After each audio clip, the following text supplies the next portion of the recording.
Lost Planet 3 takes place on E.D.N. 3, which is the same planet as the other games in the franchise, but we're actually going back in time chronologically because this is the first game in the series, timeline. It's actually a prequel to Lost Planet 1. So you're going to be seeing E.D.N. 3 in sort of its most kind of natural sort of state, when most intense conditions before man kind of came in and started really affecting the environment.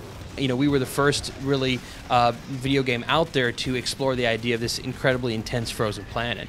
And that's really a space that we own, and I want to make sure that we're continuing to tell stories about that, and not only expand the world, but also show its past and its history. And that's the reason why we've gone with sort of the prequel route, so we can show the planet of E.D.N. 3 at its most intense state. We're dealing with sort of the colonization of the planet and sort of the frontier nature of it. So exploration, discovery of resources, discovery of new areas is something that's going to be very important.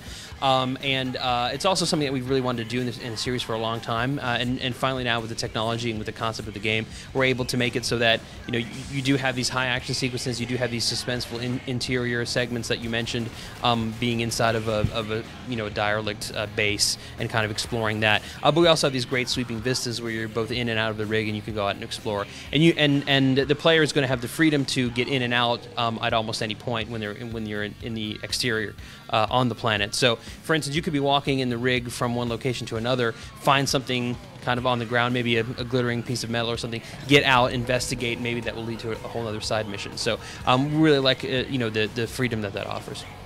In Lost Planet 1 in particular, thermal energy was used to kind of heat the main character's body so that he wouldn't freeze to death, and so it sort of almost was an artificial timer that would keep pressing you on forward throughout the levels, which was good for Lost Planet 1 because it was much more arcade style shooter experience. But because we are focusing more on exploration and narrative and things like that, we wanted to remove a little bit of that artificial timer feel. And so in Lost Planet 3, the thermal energy will serve as a resource. It's a valuable commodity that the colonists are there to try to exploit. So as Jim gathers thermal energy, he'll be able to take it back to his base and then exchange that for new weapons and upgrades and things like that. A couple of things that we're doing is we're keeping the shooting, the third-person shooting that the series is known for, intact.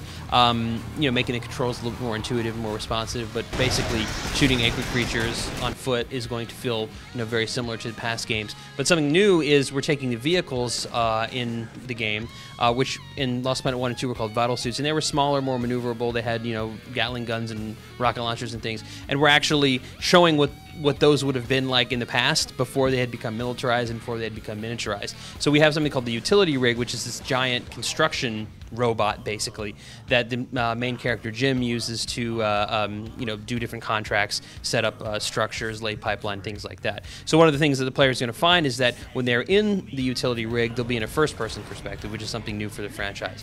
And they're actually going to have to defeat the enemies using the tools on the rig itself. Things like a drill attachment or a fork arm attachment to grab and pull.